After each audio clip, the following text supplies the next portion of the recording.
ನಮಸ್ತೆ ಎಲ್ರಿಗೂ. ಸವಿರುಚಿ ಆಟ ಚಾನಲ್ಗೆ ಸ್ವಾಗತ. ಇವತ್ತು ನಾನು ಮಾಡ್ತಿರೋ ರೆಸಿಪಿ ಪೆಪ್ಪರ್ ಚಿಕನ್ನು. ಯಾವುದೇ ರೆಡಿಮೇಡ್ ಮಸಾಲೆ ಬಳಸದೆ ಮನೆಯಲ್ಲೇ ಏನಿದೆಯೋ ಇಂಗ್ರೀಡಿಯೆಂಟ್ಸ್ ಅದನ್ನು ಬಳಸ್ಕೊಂಡು ತುಂಬ ರುಚಿಯಾದಂಥ ಒಂದು ಚಿಕನ್ ಪೆಪ್ಪರ್ ಫ್ರೈ ಮಾಡ್ತಾ ಇದ್ದೀನಿ. ತುಂಬಾ ರುಚಿಯಾಗಿರುತ್ತೆ. ಹೆಂಗೆ ಮಾಡೋದು ಅಂತ ನೋಡ್ಕೊಳ್ಳೋಣ. ಅದಕ್ಕೂ ಮೊದಲು ನನ್ನ ಚಾನಲ್ ಸಬ್ಸ್ಕ್ರೈಬ್ ಮಾಡ್ಕೊಂಬಿಡಿ. ಇವಾಗ ನಾನಿಲ್ಲಿ ಒಂದು ಪಾತ್ರೆ ಇಟ್ಕೊಂಡಿದ್ದೀನಿ. ಸ್ಟವ್ ಹಚ್ಕೊಂಡು ಪಾತ್ರೆ ಬಿಸಿ ಆಗ್ತಿದ್ದಂಗೆ ಇದಕ್ಕೆ 2 ರಿಂದ 3 ಟೇಬಲ್ ಸ್ಪೂನು ಎಣ್ಣೆ ಸೇರಿಸ್ಕೊತೀನಿ. ಎಣ್ಣೆ ಬಿಸಿ ಆದ ನಂತರ 7 ರಿಂದ 8 ಹಸಿಮೆಣಸಿನ್ಕಾಯಿ ಸೇರಿಸ್ಕೊಂಡಿದ್ದೀನಿ. ಮೆಣಸಿನ್ಕಾಯಿ ಸ್ವಲ್ಪ ಫ್ರೈ ಮಾಡ್ಕೊಂಡ್ಬಿಡ್ತೀನಿ. ಅದಾಗ್ತಿದ್ದಂಗೆ ಈರುಳ್ಳಿ ಕಟ್ ಮಾಡ್ಕೊಂಡು ಹಾಕ್ಕೊಂಡಿದ್ದೀನಿ, 2 ಈರುಳ್ಳಿ.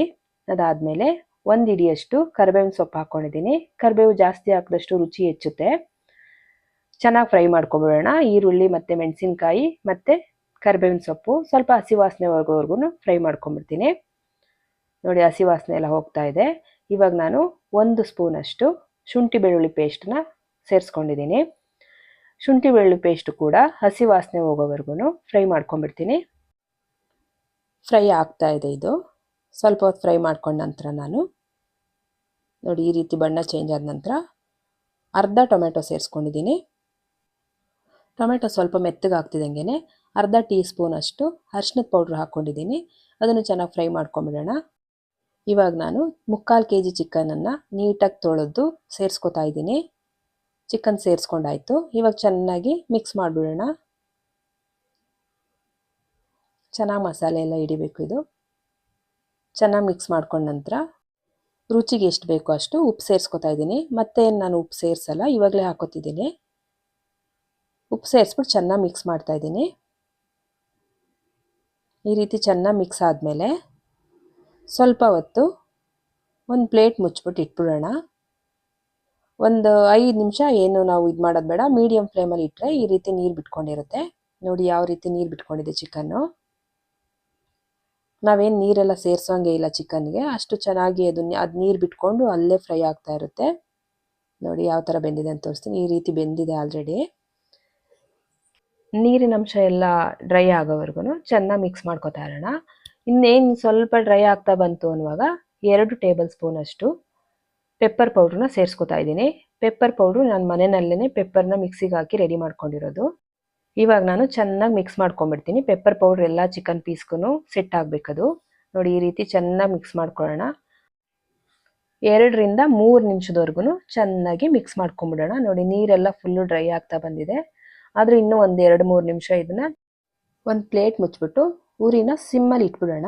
ನೋಡಿ 2 ರಿಂದ 3 ನಿಮಿಷ ಇಟ್ಟಿದೆ. ಇವಾಗ ಫುಲ್ಲು ಡ್ರೈ ಆಗಿದೆ, ಮತ್ತು ತಲೆ ಹಿಡ್ದಿಲ್ಲ. ಚಿಕನ್ ಪೀಸ್ ಯಾವುದೇ ರೀತಿ ತಲೆಗೆ ಕಚ್ಕೊಂಡಿಲ್ಲ, ಅಷ್ಟು ನೀಟಾಗಿ ಡ್ರೈ ಆಗಿದೆ. ಇವಾಗ 1 ನಿಮಿಷ ಹಿಂಗೆ ಕೈ ಬಿಡದೆ ಚೆನ್ನಾಗಿ ಮಿಕ್ಸ್ ಮಾಡ್ಕೊಂಬಿಡೋಣ. ಸ್ವಲ್ಪ ಕರಿಬೇವಿನ ಸೊಪ್ಪನ್ನ ಸೇರಿಸ್ಕೊಂಡಿದ್ದೀನಿ. ಇದು ಸ್ವಲ್ಪ ಫ್ರೈ ಮಾಡ್ಕೊಂಬಿಡೋಣ. ಕರಿಬೇವಿನ ಸೊಪ್ಪು ಹಾಕಿದ್ರೆ ರುಚಿ ಚೆನ್ನಾಗಿರುತ್ತೆ ಅಂತ ನೋಡಿ ಈ ರೀತಿ ಕರಿಬೇವಿನ ಸೊಪ್ಪು ಹಾಕ್ಕೊಂಡು ಫ್ರೈ ಮಾಡ್ಕೊಂಡಿದ್ದೀನಿ. ಇಷ್ಟು ಮಾಡಿದ್ರೆ ಆಯಿತು. ಇವಾಗ ಬೇಕಂದರೆ ನೀವು ಒಂದು ಅರ್ಧ ಸ್ಪೂನಷ್ಟು ಸೋಯಾ ಸಾಸ್ ಸೇರಿಸ್ಕೋಬೋದು. ಇಷ್ಟ ಇದ್ದರೆ ಮಾತ್ರ ಸೇರಿಸ್ಕೊಳ್ಳಿ, ಇಲ್ಲಾಂದರೆ ಬೇಡ. ಆಲ್ರೆಡಿ ಅರ್ಧ ಟೊಮೆಟೊ ಹಾಕಿದ್ದೀವಿ, ಅದೇ ಸಾಕಾಗುತ್ತೆ. ಬೇಕಂದರೆ ಮಾತ್ರ ಸೇರಿಸ್ಕೋಬೇಕು, ಆಪ್ಷನಲ್ ಇದು. ಇಷ್ಟ ಆದಮೇಲೆ ನಾವು ಕೊನೆಯಲ್ಲಿ ಒಂದು ಸ್ವಲ್ಪ ಕೊತ್ತಂಬರಿ ಸೊಪ್ಪು ಕಟ್ ಮಾಡಿಕೊಂಡು ಸೇರಿಸ್ಕೊಳ್ಳೋಣ. ಕೊತ್ತಂಬರಿ ಸೊಪ್ಪು ಸೇರಿಸ್ಕೊಂಡ ನಂತರ ಚೆನ್ನಾಗಿ ಮಿಕ್ಸ್ ಮಾಡ್ಕೊಂಬಿಡೋಣ ಒಂದು ಸರಿ. ನೋಡಿ ಈ ರೀತಿ ಚೆನ್ನಾಗಿ ಮಿಕ್ಸ್ ಮಾಡಿಕೊಂಡ್ರೆ ಆಯಿತು. ಎಷ್ಟು ಚೆನ್ನಾಗಿ ಕಾಣ್ತಾ ಇದೆ ಅಲ್ಲ ಚಿಕನ್ ಪೆಪ್ಪರ್ ಫ್ರೈ. ತುಂಬಾ ಈಸಿಯಾಗಿ ಮಾಡ್ಕೋಬೋದು. ಎಷ್ಟು ಬೇಗ ಕೂಡ ಆಯಿತು ನೋಡಿ. ನೋಡಿ ಇವಾಗ ತೋರಿಸ್ತೀನಿ ಹೆಂಗೆ ಬೆಂದಿದೆ ಅಂತ. ತುಂಬಾ ಚೆನ್ನಾಗಿ ಬೆಂದಿದೆ. ರುಚಿ ಕೂಡ ತುಂಬಾ ಚೆನ್ನಾಗಿದೆ. ನಾನ್ ವೆಜ್ ತಿನ್ನೋರಿಗೆ ಎಷ್ಟು ಥರ ಅಡುಗೆ ಮಾಡಿದ್ರೂ ಬೇರೆ ಬೇರೆ ಥರ ರುಚಿ ಕೇಳ್ತಾನೆ ಇರ್ತೀವಿ. ಅದರಿಂದ ಮಾಡ್ಕೋತೀರಾ ಅನ್ಕೋತೀನಿ. ನೀವು ಈ ರೀತಿ ಒಂದು ಸರಿ ಟ್ರೈ ಮಾಡ್ತೀರಾ ಅನ್ಕೋತೀನಿ ಮನೆಯಲ್ಲಿ. ಈ ರೆಸಿಪಿ ಕೂಡ ಎಲ್ರಿಗೂ ಇಷ್ಟ ಆಗಿದೆ ಅನ್ಕೋತೀನಿ. ವಿಡಿಯೋ ಕೂಡ ಇಷ್ಟ ಆಗಿದೆ ಅನ್ಕೋತೀನಿ. ವಿಡಿಯೋ ಮತ್ತು ರೆಸಿಪಿ ಎರಡೂ ಇಷ್ಟ ಆಗಿದ್ರೆ ನನ್ನ ಚಾನಲ್ ಸಬ್ಸ್ಕ್ರೈಬ್ ಮಾಡ್ಕೊಳ್ದೇ ಇರೋರು ಸಬ್ಸ್ಕ್ರೈಬ್ ಮಾಡ್ಕೊಳ್ಳಿ. ಈಗಾಗಲೇ ಸಬ್ಸ್ಕ್ರೈಬ್ ಮಾಡ್ಕೊಂಡಿರೋರಿಗೆ ತುಂಬಾ ಧನ್ಯವಾದಗಳು. ಇಷ್ಟೊತ್ತು ನಾನು ವಿಡಿಯೋ ನೋಡಿದ್ದಕ್ಕೆ ಥ್ಯಾಂಕ್ ಯು. ನೆಕ್ಸ್ಟ್ ವಿಡಿಯೋದಲ್ಲಿ ಸಿಗ್ತೀನಿ. ಬಾಯ್.